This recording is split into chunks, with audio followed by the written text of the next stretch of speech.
মনে করে তারা চক্রান্ত করে ইমাম খতিবের বিরুদ্ধে অনেক ষড়যন্ত্র করতেছে। এটা একটা বিরাট বড় বৈষম্য, এটা অবশ্যই দূরীকরণ করতে হবে। ঠিক না বেটি বলে?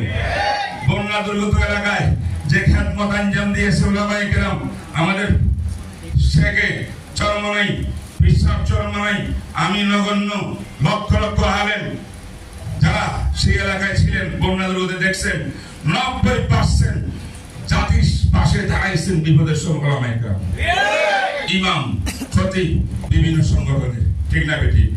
আমার এই দুঃখকে দেখা এটা বানানো কথা না, কিন্তু আমাদের প্রধান উপদেষ্টা যখন ভাষণ দিলেন, সেই ভাষণের ভিতরে আমি একটু উলামায়ে কেরামের অবদান স্বীকার করতে দেখলাম না।